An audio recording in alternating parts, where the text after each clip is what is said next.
거기 안 됐어야지. 예, 독일 종교사의 부자를 찾아서 여러분들 기말고사 기간에 이제 수업을 하게 돼서 죄송합니다. 원래 계획했던 거랑 좀 달랐는데 신앙수련회가 한 주 들어가고 그다음에 제 개인적인 사고가 2번 나는 바람에 다음 주까지 수업을 하게 됐습니다. 미안하게 생각하고 일단 지난주까지 해서 우리 이제 과목의 이름이 막스 베버와 자본주의 정신인데 베버에 대한 건 다 마쳤어요. 그러니까 베버의 입장을 이 책을 통해서 기본적으로 살펴보고 그 다음에 가장 중요한 저서인 콘스탄틴 윤리와 자본주의 정신 통해서 그가 생각한 프로테스탄티즘 윤리와 자본주의 정신과의 관계가 어떻고 또 그런 면에서 자본주의에 있어서 중요한 게 무엇이, 베버가 생각하는 자본주의라는 게 무엇일까 그런 것도 생각해봤고 뭐 직접 책에 나오는 것은 아니지만 이제 마지막에 어떤 면에서 정신이 없는 자본주의 얘기하면서 현대의 자본주의의 모습 또는 어떤 변화된 상황에 대해서도 좀 생각을 해봤습니다. 사실은 그 맨 마지막 부분에 대해서는 조금 더 얘기를 하면 좋겠다는 생각이 들고 만약에 이제 완전한 대면 수업이었으면 그 부분에 대해서 좀 토론을 많이 했을 텐데 온라인을 위주로 하다 보니까 토론을 많이 못한 거에 좀 아쉬움이 있습니다.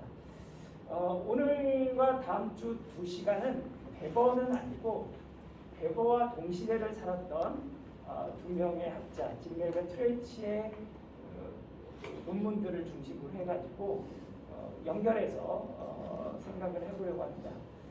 진멜은 베버와 밀접하게 관련이 있고 진멜이 교수가 된 것도 사실 진멜의 처지를 안타까워했던 베버의 추천으로 된 거기 때문에 베버와 많이 상관이 있고 트레이치도 소위 하이델베르크 대학에서 베버를 중심으로 한 연구 모임이 있었고 그걸 이제 베버 서클이라고 부르는데 그 중에 한 명일 정도로 베버와 다 연결된 인물입니다. 진멜에 대해서 혹시 조금 소개를 할지 모르겠는데 진멜은 상당히 불운한 학자였어요. 그리고 그 당시에 진멜의 학문적 성과에 대해서 잘 인정받지 못하고 그래서 굉장히 아웃사이더적인 상황이 있었는데 더군다나 그는 유태인이었고 근데 이제 20세기 말에서 21세기 초에 거쳐서 학문의 방향성이 좀 바뀌면서 특별히 우리가 흔히 포스트 모더니즘이라고 하는 것들이 등장하면서 재발견된 학자라고 할 수 있습니다. 그래서 진멜의 저술들은 요즘에 다시 재발견되고 있는데 아직까지는 특히 우리나라에서는 진멜의 저술이 많이 번역되어 있지는 않아요. 특히 이제 종교사역 관련해서는 제가 번역한 게 처음이라고 할 수 있는데 그 외에는 뭐 돈의 철학이라든지 그런 자술들이 좀 번역되어 있긴 합니다. 뭐 단편이긴 하지만은 진멜의 종교사역에 관련된 저술을 보면서 그의 사상 그리고 우리 관련돼서 어떤 종교라는 문제를 어떻게 바라보고 있는가 그런 것들을 한번 살펴보도록 하겠습니다. 네, 발표 시작하겠습니다. 안녕하세요. 독일 종교사역회 보전을 찾아서 3장 게오르그 진멜의 종교사역 파트를 발표할 5조 사역작가 21학번 정창민입니다. 먼저 발표 전에 논평조께 공유된 PPT의 내용을 조금 수정했습니다. 논평조 분들께 양해 부탁드립니다. 먼저 이 책의 원문을 쓴 게오르그 진멜에 대해 설명드리겠습니다. 게오르그 진멜은 벨린 출생의 PPT는 따로 없고요. 게오르그 진멜은 베를린 출생의 독일의 철학자, 사회학자이며 1858년에 태어나 1918년에 사망했습니다. 또한 앞서 교수님이 말씀드렸다시피 이제 그는 문화 전반에 걸쳐 박학하여 예리한 통찰을 보였고 독일에서 사회과학으로 확립시키는 데 공헌했습니다. 또한 그가 유대인이고 이제 그의 학문이 주류 사회학과 거리가 멀다는 사실 때문에 당시 사회에서 인정받지 못했는데 그 사실을 베버가 안타깝게 여겨서 이제 그의 학문이 자립할 수 있도록 도와주었고 이제 독일 사회학회에 이제 창설한 주 멤버가 되었습니다. 베버와 함께. 앞에 있는 내용 네. 잘했어. 참고로 뭐 중요한 거 있는데 베버가 진멜이 58년생이잖아요. 네. 근데 처음 교수가 된 게 1914년. 14년이면 나이로 치면은 어떻게 되지? 50살이 넘어서죠. 네. 50살이 넘어서 첫 교수가 됐는데 1914년이 혹시 무슨 해인지 알아요? 1차 세계대전이 발발하는 거. 그러니까는 교수 된과 함께 세계대전이 발발했기 때문에 제대로 그 교육을 할 수가 없었죠. 그러다가 이제 1918년에 죽거든요. 1918년이 무슨 해인지 알아요? 1차 세계대전이 끝나네요. 그러니까는 4년 교수 생활하면서 전쟁으로 다 날려버리고 평생 동안 제대로 된 어떤 일종의 안정된 직장을 갖지 못하고 살았던 사람이고 그 당시에 아까 얘기한 그 아웃사이더로서 인정도 못 받고 평생을 좀 불우했는데 지금 다시 재발견된 사례라고 할 수 있죠. 그는 종교의 기원과 본질에 대한 해답을 얻기 위해 노력했습니다.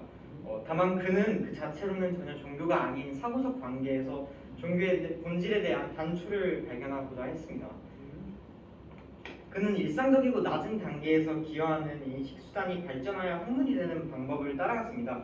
그리하여 내세에 혹은 현세에 놓인 온갖 종류와 관계에 이 속에서 어떤 종교적 동기를 발견하고 종교로서 독립적이고 완결된 것에 이르는 단초를 발견하는 것이 종교의 성립과 존속에 대한 통찰을 돕는다라고 주장했습니다. 그리고 소위 종교이기 이전에 종교가 성립되는 지점을 찾으려고 노력했습니다.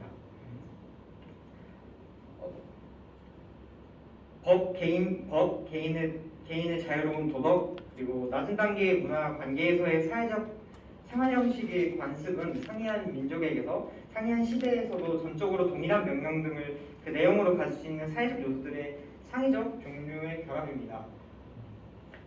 자, 이게 첫 번째 PPT 내용인데 네. 그 내용을 이 창민이 나름대로 요약해서 한두 가지로 얘기하면 어떻게 얘기할 수 있어요? 무슨 얘기를 하는 거야? 일단 그가 이제 종교가 아닌 것에서 종교에 대한 본질을 발견하자고자 하는 게 가장 중요하다고 생각합니다. 그 진멜의 사회학에 있어서 굉장히 중요한 카테고리가 뭐냐면은 참 지난주에는 움직이기도 힘들었는데 그래도 잘 움직이네. 하는데 형식과 내용이라는 카테고리. 요거에 대해서는 아마 나중에도 또 나올 거예요. 그래서 이런 것들이 어떻게 상호작용하느냐가 중요한데 어떤 면에서 종교라는 이름을 가진 것은 하나의 형식이라고 볼 수 있어요. 근데 종교라는 형식 또는 종교라는 제도로 성립하기 이전에 종교적인 것, 말하자면 내용이 이미 자리 잡고 있었다는 거예요. 그러니까 종교로서 발전되진 않았잖아요. 그래서 그런 내용들을 살펴봄으로써 종교의 기원과 본질에 대해서 확인할 수 있다. 그게 첫 번째 중요한 내용이고, 그렇다면 그 중요한 내용은 어떤 것이냐? 라고 했을 때 어떤 면에서 그 내용들은 요 맨 마지막에 나온 것처럼 관습이나 법이나 개인의 자유로운 도덕에서 다루는 것과 상당히 유사한 것이고 거기에서 나타난 어떤 여러 가지 사회적 요소들의 결합된 모습들 그런 것들이 종교적인 내용으로서 종교가 발생하기 이전부터 있었다는 게 진멜의 입장이죠. 일단 그 사회학이든 일반 종교학이든 대부분의 그러니까 학문들은 종교를 어떤 면에서는 신의 계시에 의해서 시작됐다라고 하는 신학적인 입장과는 좀 달라요, 그렇죠? 그리고 그냥 현상이 있는 것들을 속에서 특히 이제 사회적인 현상으로서 나타나는 것들 속에서 그 기원을 찾아보려고 하기 때문에 그 신학적 입장과는 다르다라는 게 어떤 전제하고서 우리가 살펴봐야 할 거예요. 네, 그다음에.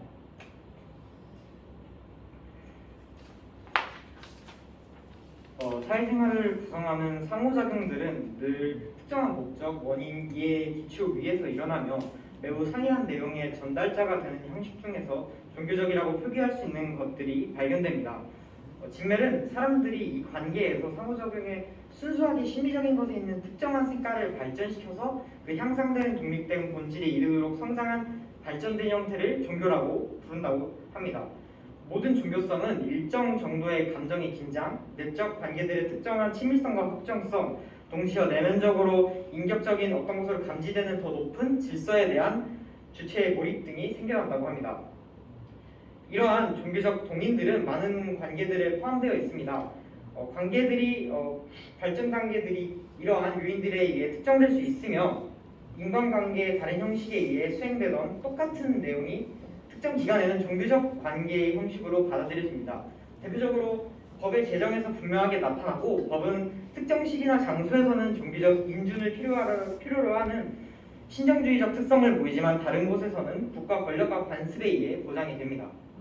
여기까지 잠깐 끊고 사실 요약은 잘 했는데 사실 쉽지 않은 게 책에 있는 내용 그대로 그냥 얘기를 하다 보면은 알아듣기가 좀 힘들어서 좀 바꿔서 했으면 더 좋겠다 싶긴 한데 그래도 일단 책에 있는 내용 가져가는 거니까 여기서 또 하나 생각해 볼 거는 그러니까 일단은 진매를 사회학자로 우리가 보는 거죠. 사회학자로 봤을 때 사회학에는 흔히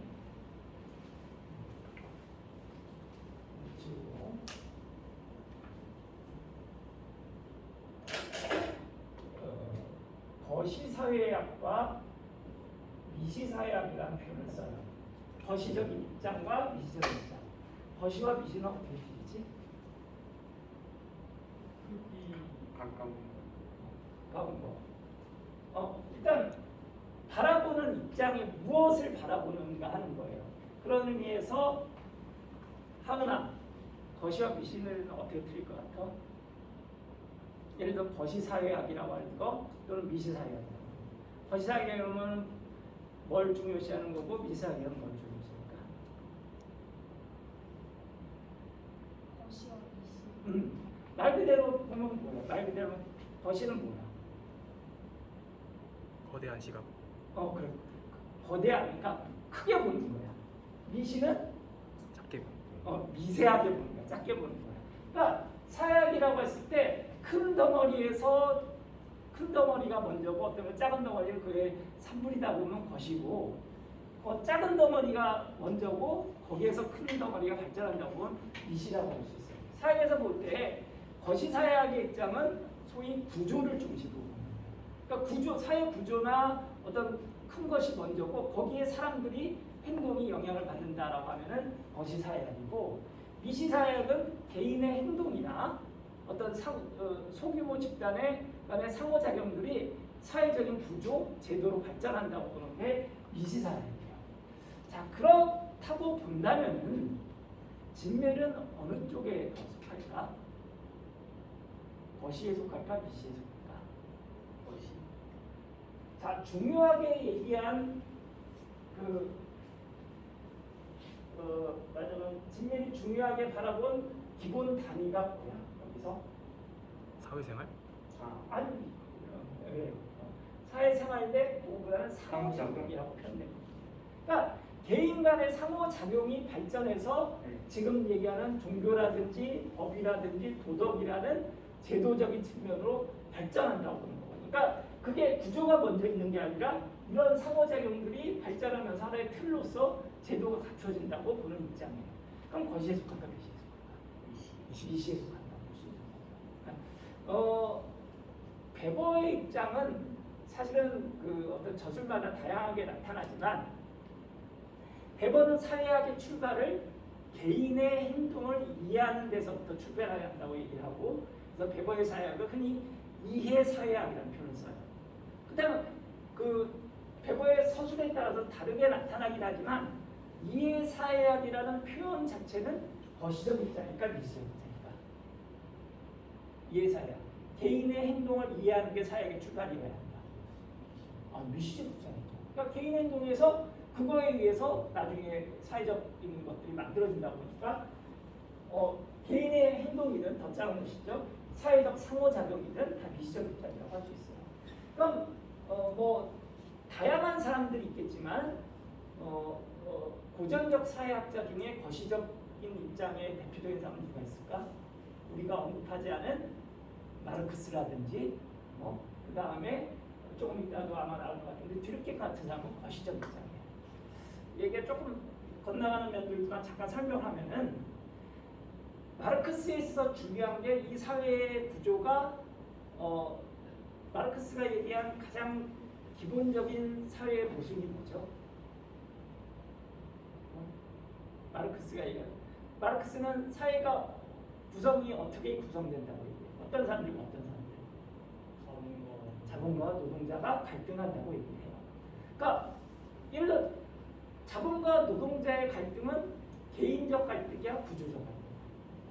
구조적 갈등이 아무리 개인적 사이가 좋아도 자본과 노동자로 나뉘면은 서로 싸울 수밖에 없는 거야.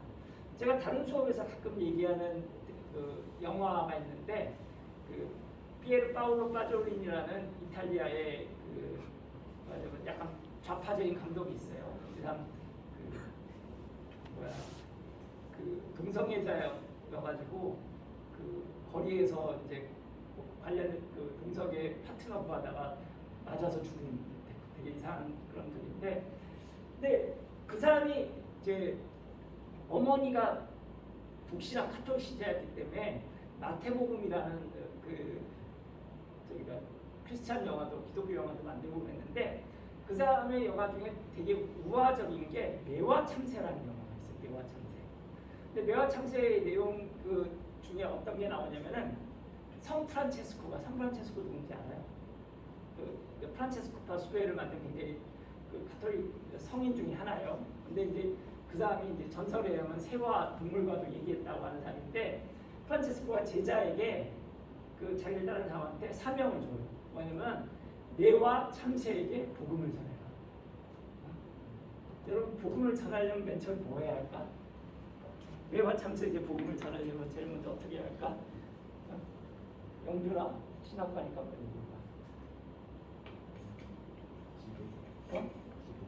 뭐라고? 기도래 기도. 그러니까 기도는 신앙적인 준비고 실제적인 준비에서 제일 처음에 배워야지. 매와 참새 언어를 배워야지. 그래야지 복음을 전하지. 그래서 그 맨 처음에 매에게 갔는지 참새에 갔는지 모르겠는데 가서 언어를 배워서 결국은 복음을 전해요. 그래서 6개월 매에게 가서 전하고 6개월 참새에 가서 전해서 다 복음을 받아들이거든요. 그래서 이 제자가 언제 성공했다고 기쁜 마음으로 프란체스코에게 돌아가려고 하는데 자기가 복음을 전한 매와 참새가 만났어. 둘이. 그럼 어떻게 됐을까? 매와 참새 잡아먹죠.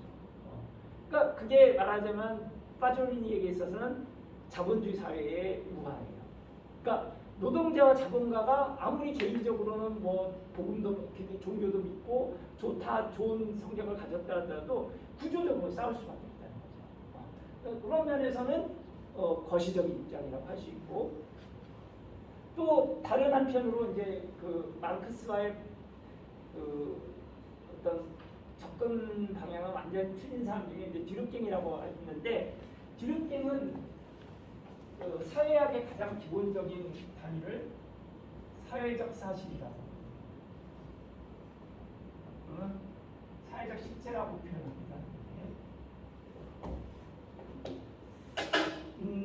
여러분들 물의 분자식이 어떻게 돼? 물의 분자식? H2O지.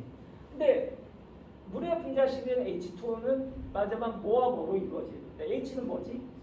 수소고 O는 그 정도는 다 알지. 그래요. 그러니까 수소와 산소로 이루어져 있는데 물을 이해하기 위해서 수소와 산소를 아무리 연구한다고 해서 물의 성질을 알 수 없습니다.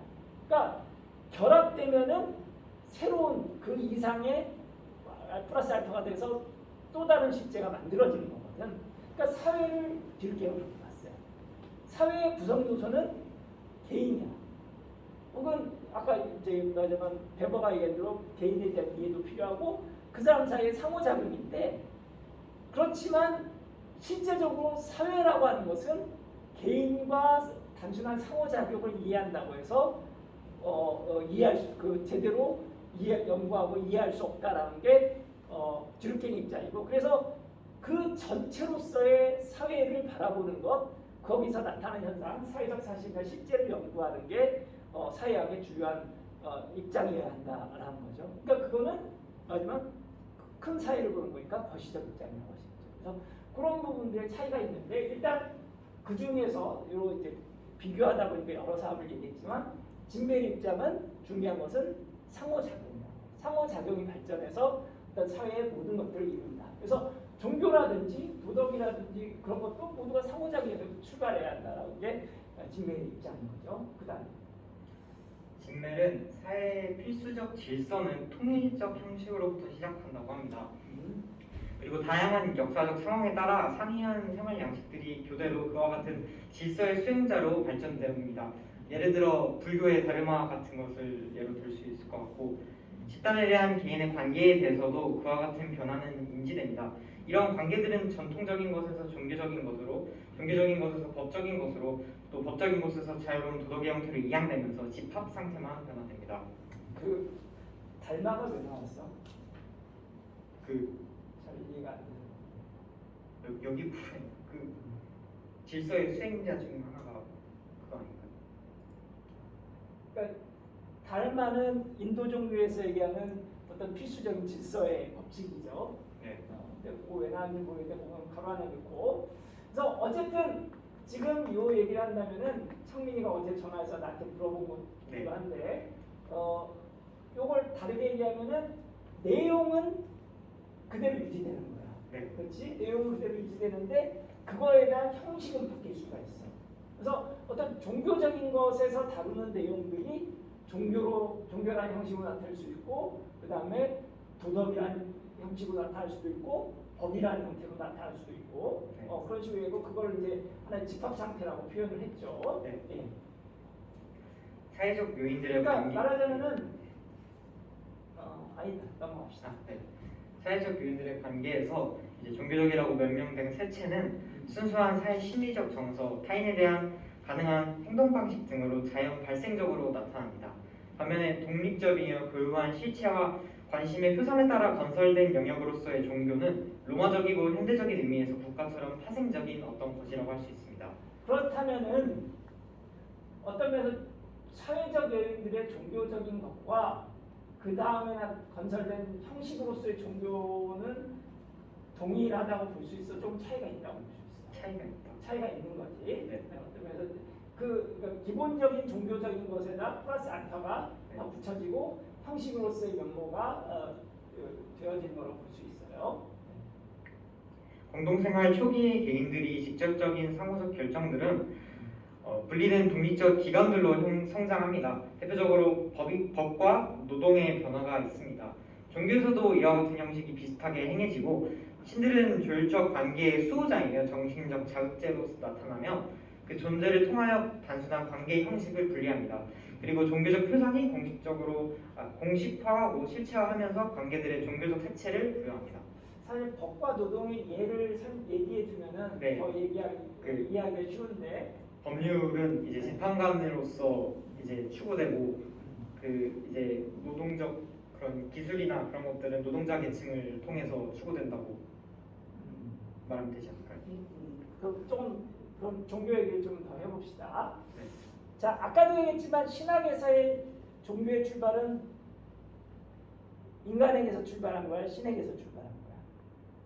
신학에서는 신이 계시했으니 하나님 계시했으니까 그걸 받아들여서 종교가 발생한 거죠.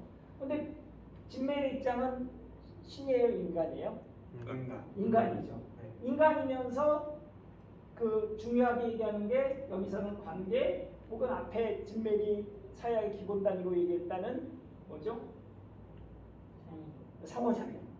관계나 상호작용이나 그게 그거지. 근데 상호작용 중에 종교적인 내용을 갖는 상호작용들이 종교라는 형식으로 제도로 발전하고 그 제도가 갖춰지면서 새로운 요소들이 추가됐다는 거예요. 그러니까 법에서도 법적인 내용이라는 게 있고 그 상호작용이 발전해서 법으로 되면서 아까 얘기했던 법관이라든지 재판이라든지 그런 형식적인 요소들이 가해지는데 마찬가지로 종교가 여기서 마지막에 관계에 종교적 색채를 부여한다고 했죠. 거기에서 신이라는 절대자가 거기에 추가되고 혹은 그 종교를 전문적으로 수행하는 사제계급 같은 게 거기 추가되고 하는 식으로 어떤 면에서 종교가 어떤 제도적 형식적 요소를 갖춰가기 시작한다는 게 진메의 입장이에요. 일단 분명히 차이를 얘기해야 돼. 내 입장이 아니라 진멜의 입장이라는 거. 그다음에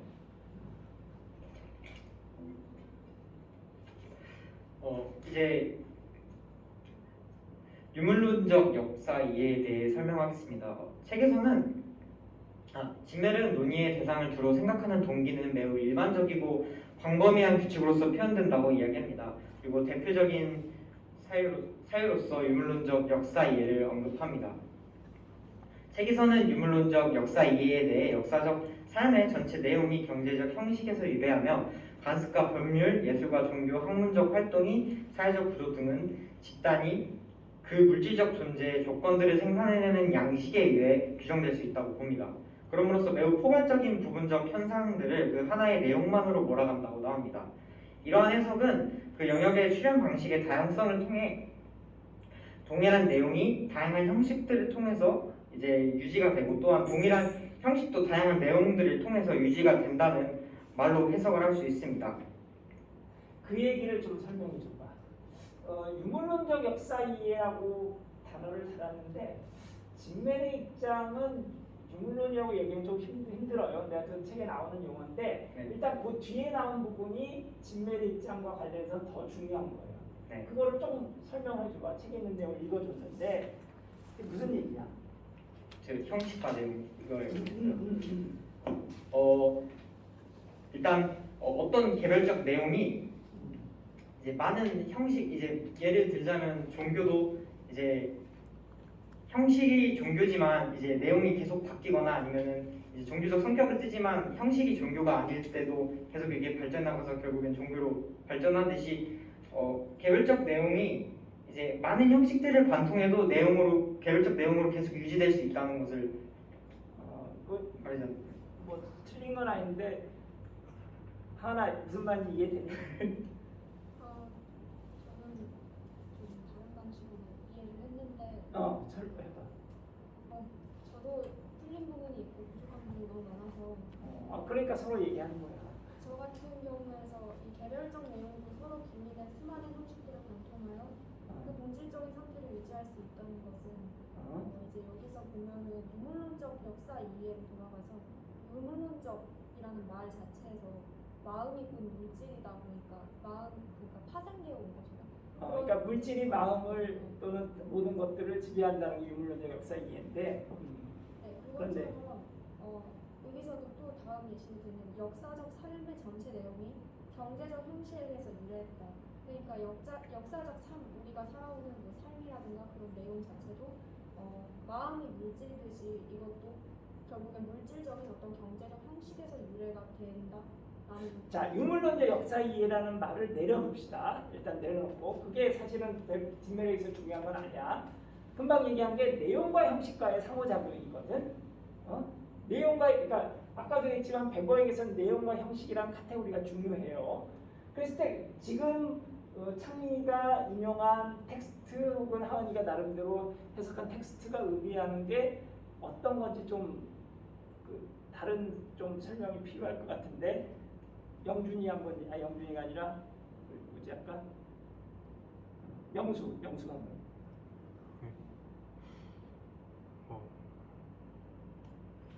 그게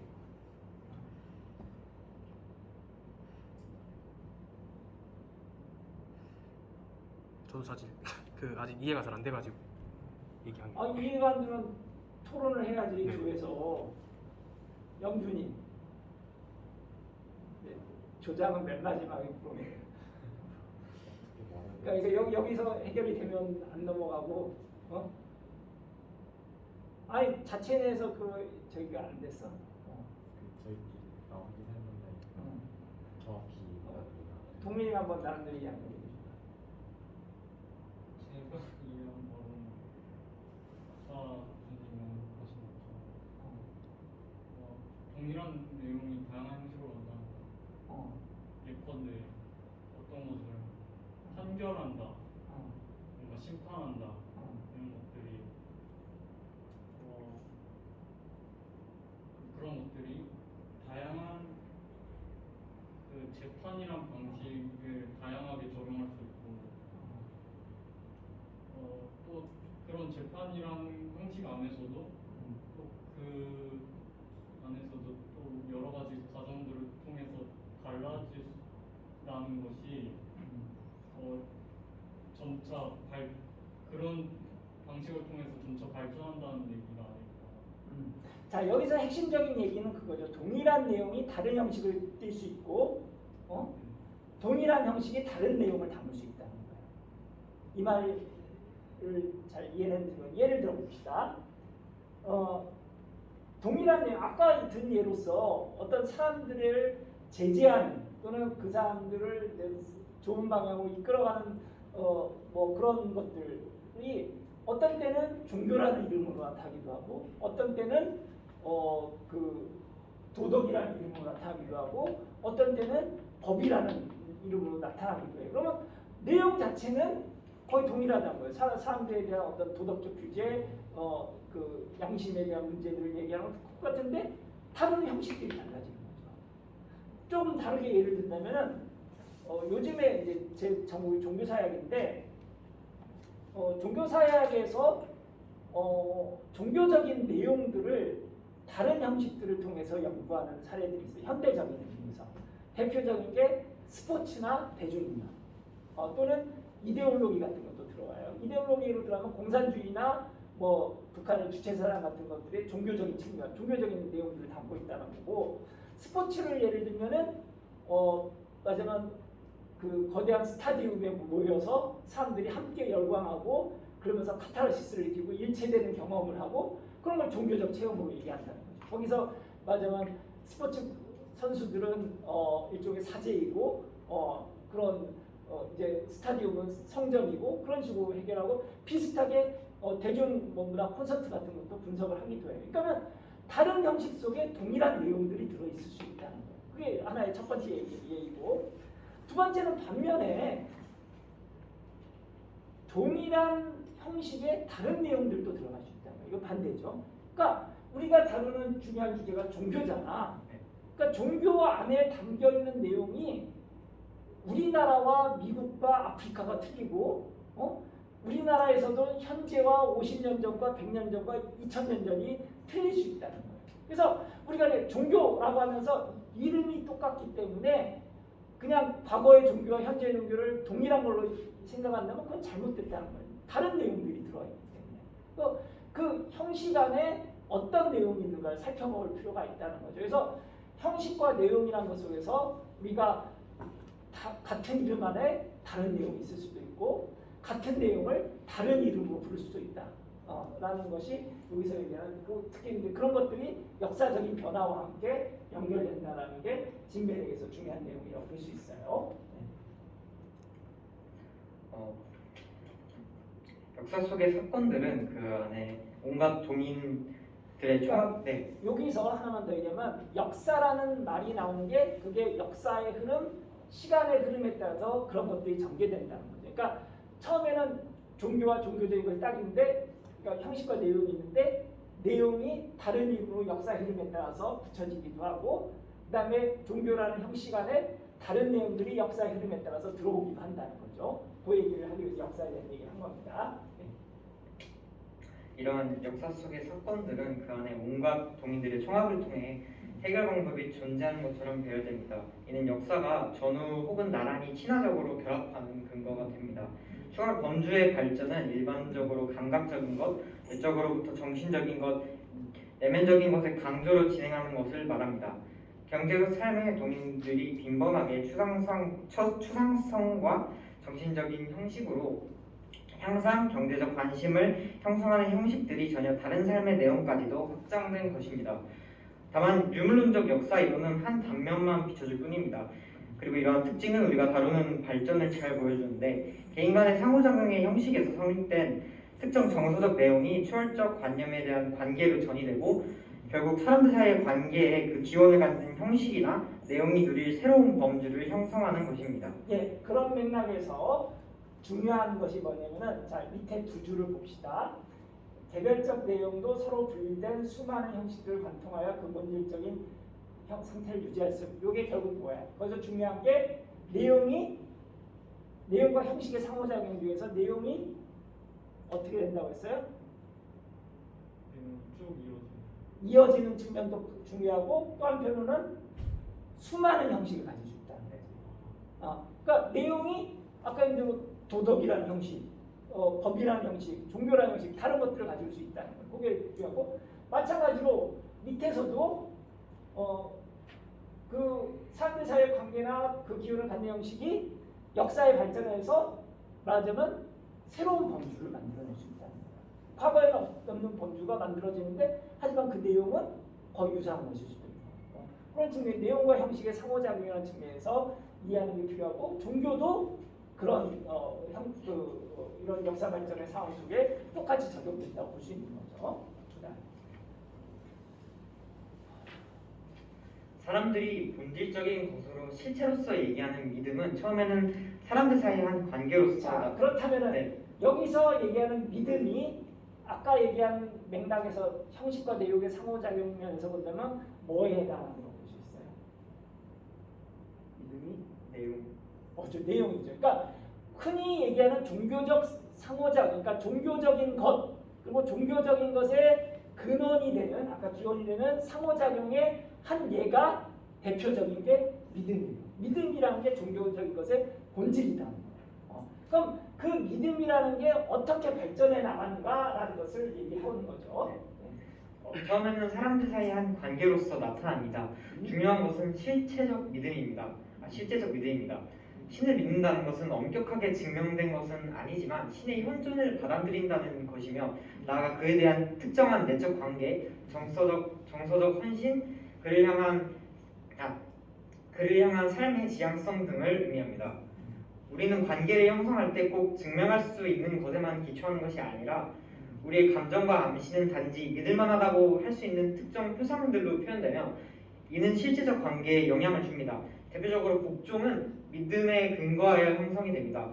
또한 믿음은 모든 이해 가능한 증거에 반하는 모순적인 외관을 지니고 있지만 인간이 믿음을 고집하고 인간 사회를 결속시키는 가장 확고한 미대 중에 하나라고 할 수 있습니다. 요거를 조금 더 이해하기 쉽게 설명을 한다면은 일종의 세 단계 혹은 네 단계를 거치는 거지. 네. 자, 첫 번째 단계에서는 뭐야?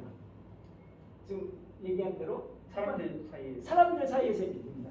그러니까는 동민이랑 나 또는 하은이랑 영준이 뭐 그런 개인 간의 상호작용에서 나타난 믿음이 없지 너네는 그런 믿음이야. 그런 믿음인데 이것이 하나의 종교적인 요소로서 발전을 하는 거야. 그랬을 때 그 믿음이라는 것을 보증하고 절대적인 어떤 대상으로서의 믿음의 것들이 종교적인 제도 안에서 믿음의 절대화 속에서 나타나는 거라는 거지. 그 대상이 누구야? 신인 거지. 그러니까 그러니까 이런 측면에서 보면 종교적인 본질이 절대화되어서 종교라는 형식 속에 나타나는 게 신이라고 얘기하는 거야. 증명의 입장에서. 근데 이제 믿음 외에도 다른 본질적인 내용들이 있어요. 그 밑에 이제 또 나올 텐데, 이게 대표적인 게 믿음이고.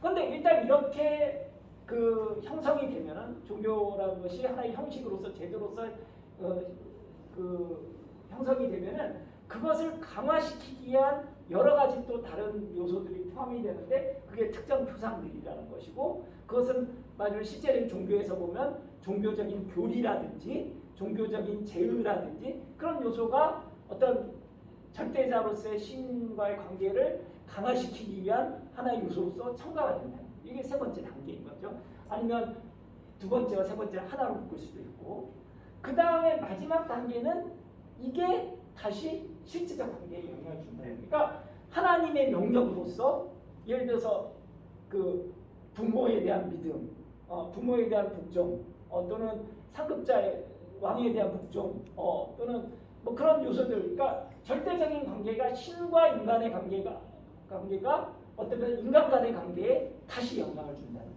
그래서 개인적인 상호작용에서 출발해서 신과 인간의 관계로 바뀌고 그 다음에 그것이 다시 우리의 인간적 관계에 다시 영향을 주는 식으로 발전한다는 게 진면의 입장 설명이라고 볼 수 있어요. 이제 이러한 믿음은 종교적 성격을 지닙니다. 사회적 필요성으로서 인간관계를 따라 존재하던 믿음이 이제는 자연 발생적으로 내적으로 증명되는 독립적인 인간의 전형적 기능이 됩니다. 그래서 그 중요한 표현을 한다면은 인간의 상호작용 처음에 다시 한번 읽어줘요. 금방 읽었던 부분. 사회적 필요성으로서의 네. 사회적 필요성으로서 상호작용의 관계였어. 근데 그것이 나중에 가면은 이제 자연 발생적으로 내적으로 증명되는 독립적인 인간의 전형적 기능. 자연 발생적으로 내적으로 증명되는 독립적 기능이라는 거죠. 그 얘기가 무슨 의미야? 처음에는 인간관계에서 믿음이 나왔었는데 이제는 이제 내적으로 그냥 믿는 독립적인. 그러니까 인간 상호작용과 상관없이 절대적인 요소로서 신과의 관계 속에서 나타나는 것을 발전한 것이고 그것은 다른 증명 필요 없이 그게 절대적인 거야. 그러니까 필요에 의한 게 아니라 이제는 그것 자체가 하나의 명령이 돼버리는 그런 관계로서 발전해 나간다는 거죠. 우리 안에 있는 특정 대상이 특정한 심리적 과정을 만들지만 후에 이러한 과정이 독립해서 상응하는 대상 자체를 형성하는 것입니다. 다시 한번 읽어줘봐요. 우리 안에 있는 특정 대상이 특정한 심리적 과정을 만들지만 특정한 심리적 과정은 여기서 예를 들면 뭐죠? 믿음. 믿음이라는 거죠. 그다음에 그러니까 어떤 면에서 인간 간의 관계 속에서 믿음이라는 요소가 발생하는데 그 다음에 후에 이러한 과정이 독립해서 상응하는 대상 자체를 형성하는 그러니까 이것이 성장해서 이에 상응하는 대상을 만든다. 그럼 이에 상응하는 대상은 진메리 입장에서는 뭘까? 신인 거죠. 그런 식으로 종교가 만들어진다는 게 진메리 입장이에요. 그리고 믿음에 대한 필요는 그 안에서 성장하고 이를 통해 창조된 대상들에게서 증명을 만들어냅니다. 이게 말하자면 아까 다시 실제적 관계에 영향을 준다는 거에 대한 내용일 수 있고 그다음에 종교적 본질로 상응하여 형성되는 사회적 본질의 두 번째 측면은 통일성의 개념입니다. 예, 첫 번째가 뭐였어? 종교의 거슬러 나온 본질이 믿음이었죠. 두 번째는 통일성. 여기서 통일성이라는 좀 보면서 얘기합시다. 우리는 사물의 다양한 관련 없는 인상들을 단순하게 받아들이는 것이 아니라 이를 하나의 통일체로 결합하는 상호작용을 추구합니다. 또한 개인의 상대적 자유와 독립적인 움직임은 공동작용의 통일성과 존재의 불가분리성 안에서 결합을 합니다. 처음에 사회적 영역에 가까워진 사물의 관심들의 통일은 신적인 관념에서 순수하고 해방된 묘사를 발견합니다. 그리고 사물의 다양성과 대립됨이 그 안에서는 영광과 통일로 발견되는 것이 신관념의 심오한 본질입니다. 여기도 밑에도 나오죠. 여기까지 그러면은 여기까지에서 통일성이라는 게 어떤 건지 좀 나름대로 설명해 줘봐. 통일성이 뭐야? 결합하는 상호작용? 그러니까 통일성이라고 해서 결합하는 상호작용이라고 해도 우리에게 잘 이해가 안 되잖아. 딱 와닿지 않잖아. 네. 그래서 모르고 하는 거야.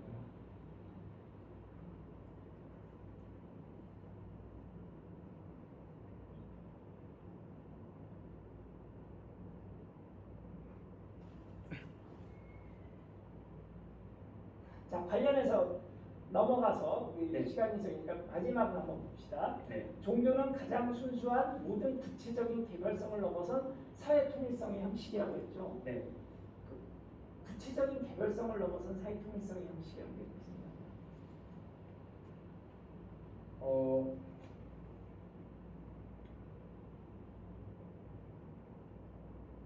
이제 사회를 통일성 있게 바라보는 게 종교로서 가장 순수하고 그런 요소이기 때문에 조금 보충 설명을 할 수 있을까 누가?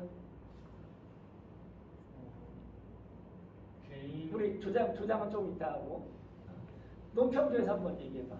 그러니까 그 발표조에서 잘 설명을 못하는데 논평조에서 잘 설명하면 말하자면 점수 따는 거야. 근데 뭐 경쟁을 부추기는 건 아니지만 제가 생각하기로는 뒤에도 많은 예시들이 나옵니다. 실제로. 근데 아직 그런 얘기가 나오지 않아서 이제 예를 들어서 뒤에도 바알 신의 순종적 성격이라든가 그런 거에 대해서도 예시를 들고 앞에서도 시족, 가족, 국가 등 사회는 여러 단체가 있잖아요.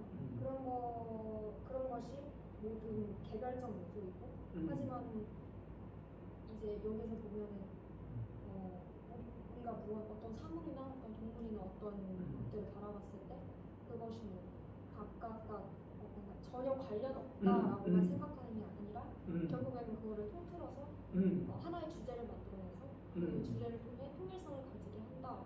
이게 맞는 얘기예요. 맞는 얘기예요. 조금 더 잘 설명했는데 조금 더 그 이해하기 좋게 혹시 얘기할 수 있는 사람 있을까? 얘기해봐. 거기서 보충을 하자면 좀 더 상위의 존재를 만들어낸다는 게 중요하지 않나 라는 생각을 합니다. 왜냐면 개개인끼리만 있으면 좀 불안정하다고 느끼니까 그것을 좀 더 보충하기 위해서 그걸 하나씩 결합을 해서 그걸 좀 총합을 시키는 게 통일성의 개념이 아닌가 생각을 했고. 네, 좋습니다. 하나 예를 들어본다면은 제가 한 3주 전에 사고를 당했잖아요. 그럼 이 사고라는 행위는 내 삶의 여정 속에서 말하자면 이탈된 그 사건이에요. 이탈된 사건이 내 삶의 전체에서 의미를 갖기 위해서는 어떤 면에서 이것이 어떤 말하자면 내 삶에 주는 의미가 해석이 돼야 돼.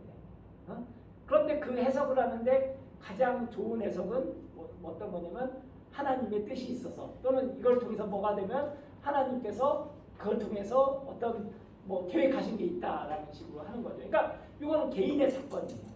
개인의 사건 속에서 사건들 자체로 보면은 통일이 안 되는 거야.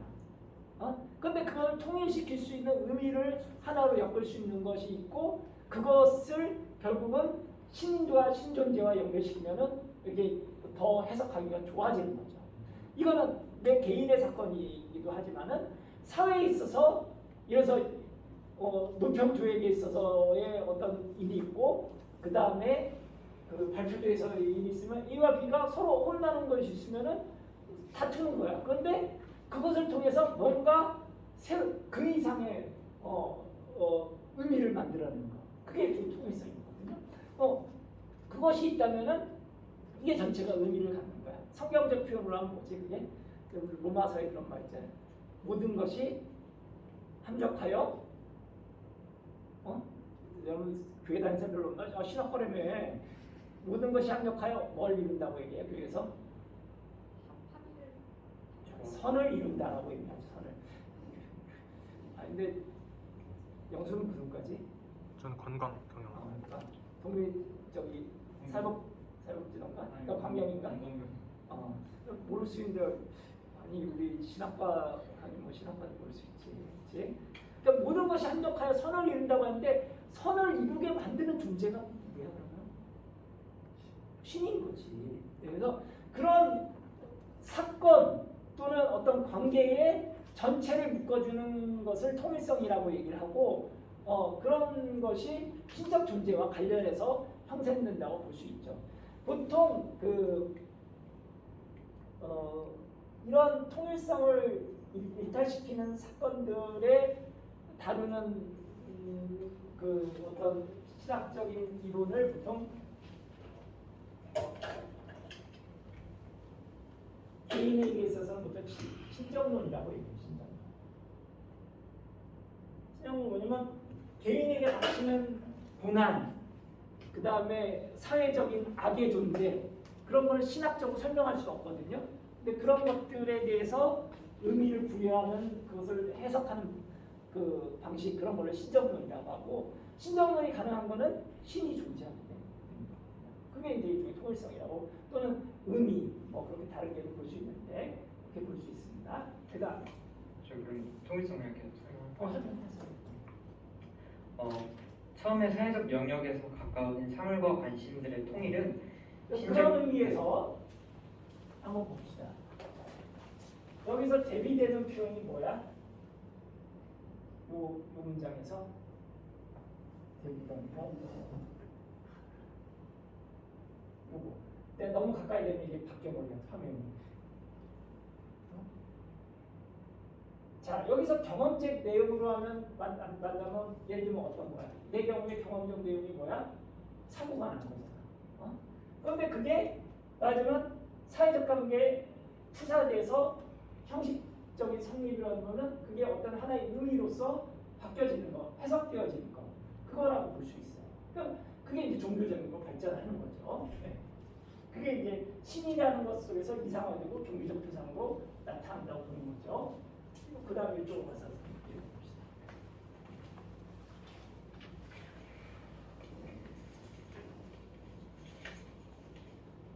이 책도 어렵지.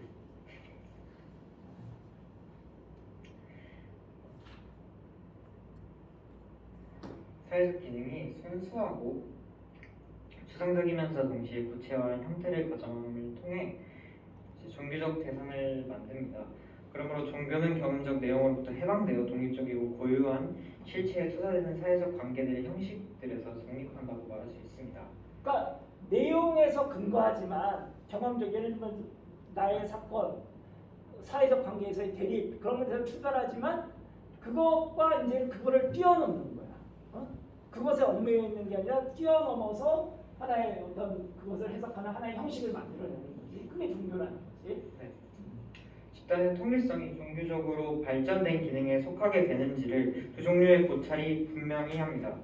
집단이 통일을 형성할 때 내부적 집단 생활의 두드러진 평화적 성격은 단지 상대적입니다. 하지만 종교적인 영역에서는 개인의 힘이 서로 간의 경쟁에 휘말리지 않고 완전하게 펼쳐질 수 있습니다. 목적은 모두에게 공통적일지라도 모두가 도달할 가능성을 지니고 상호적 배제가 아닌 반대로 상관의 연결이 이루어집니다. 믿음에서처럼 종교는 형식과 기능으로서 집단의 생활을 규율하는 것을 실체로서 묘사하며 이를 실체화하는 데서 성립합니다. 사제직은 기본 사유에 의하여 모든 개인들을 넘어서고 이를 통하여 그 이상적 생활 내용의 교차점 및 통일을 형성합니다. 예, 관련해서 이제 아까에서 의미적인 통일성에 대해서 얘기했지만 거기서 출발해서 어떤 면에서는 이게 어쩌면 뒤에서 더 중요한 건데 예를 들어서 그 여러분 교회는 다니나 되게 안 다녀? 다니나? 다녔었어. 하은이는? 너도 다녔었어. 다니는 건 아니고 너는 안 다녔어요. 안 다녀. 둘은 안 다니고 둘은 다녔었고 한 명은 또 다니지. 요새 신학과도 교회 안 다니는 사람이 있어. 다닙니다. 다니지. 신학과도 교회 안 다니는 사람이 있는데 이스라엘 민족을 하나로 묶어준 게 뭐야?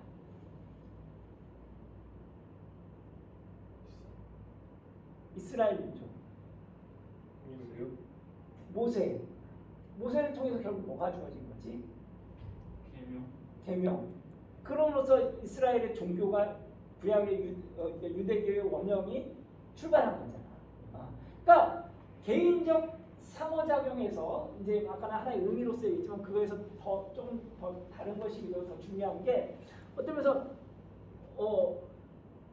동민이와 나의 어떤 관계에 있어서 하나 되는 가족이라든지 그런 것이 있을 수 있는데 가족 간의 통일성, 시족도 너무 친족 간의 통일성 또는 그 친한 친구 집단 간의 통일성이 있었어요.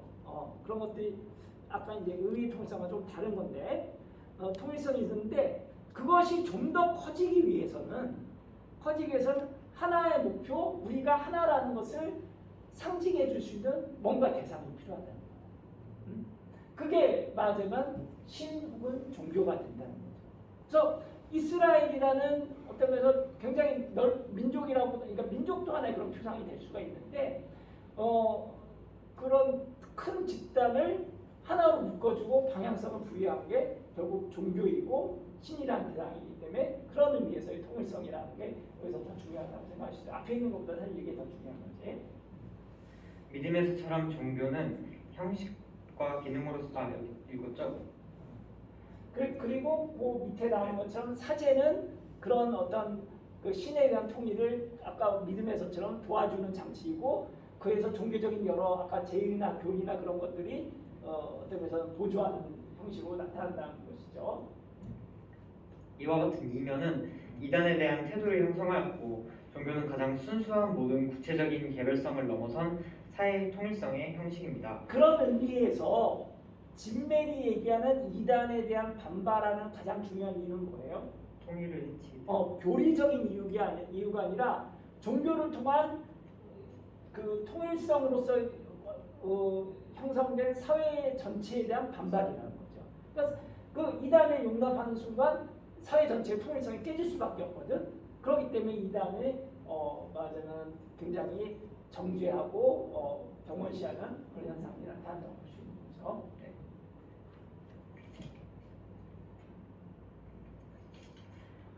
결국 그래서 두 가지의 예가 종교적 본질의 내용으로서 얘기를 했습니다. 뭐와 뭐죠?